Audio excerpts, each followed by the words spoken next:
തനിക്ക് പുറത്തൊരു റിലേഷൻഷിപ്പ് ഉണ്ട് എന്ന് ജാസ്മിൻ പറഞ്ഞ ഒരാളുടെ പേരാണ് അഫ്സൽ. ആ അഫ്സലിൻ്റെ ഒരു പോസ്റ്റ്, ഇൻസ്റ്റഗ്രാം പോസ്റ്റ് വന്നിട്ടുണ്ട്.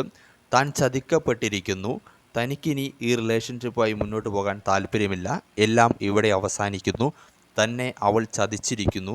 ഒരു വലിയൊരു റിയാലിറ്റി ഷോയിൽ ഒരാളെ എങ്ങനെ ചതിക്കാമെന്ന് അവൾ ഇന്നലെ ലാലേട്ടൻ്റെ എപ്പിസോഡിലൂടെ കാണിച്ചു തന്നിരിക്കുന്നു. പുറത്ത് ഒരാളുമായിട്ട് കമ്മിറ്റഡ് ആയിരിക്കുമ്പോൾ തന്നെ അകത്ത് മറ്റൊരാളുടെ പ്രണയം തോന്നി, എന്നാൽ ഞാനത് പ്രണയത്തിലേക്ക് പോവാതെ പിടിച്ചു വെക്കുകയാണ് എന്ന് പറയുന്നതിനോട് എനിക്ക് യാതൊരു തരത്തിലും യോജിക്കാൻ കഴിയില്ല. അതുകൊണ്ട് തന്നെ ഞാനിത് അവസാനിപ്പിക്കുകയാണ്, അഫ്സൽ പറയുന്നു. ഞാൻ വീട്ടുകാരുമായി വളരെയധികം ഫൈറ്റ് ചെയ്തിട്ടാണ് ഇത്രയും കാലം ഇത് പിടിച്ചു കൊണ്ടുപോയിരുന്നത്. എന്നാൽ ഇത് ഇങ്ങനെ അവസാനിക്കുമെന്ന് ഞാൻ കരുതിയില്ല എന്നും അഫ്സൽ പറയുന്നു. എന്നെ അവൾ നല്ല രീതിയിൽ ചതിച്ചിരിക്കുന്നു, ഇത് ഇവിടെ അവസാനിക്കുകയാണ്, എന്നെ ഇനി ഇതിലേക്ക് വലിച്ചിഴക്കരുതെന്നും എന്നെ വെറുതെ വിടണമെന്നും അഫ്സൽ പറയുന്നു. ഇത് ഇതോടുകൂടി അവസാനിക്കണമെന്നും എൻ്റെ ജീവിതവുമായി എനിക്ക് മുന്നോട്ട് പോകണമെന്നും അഫ്സൽ പറയുന്നു.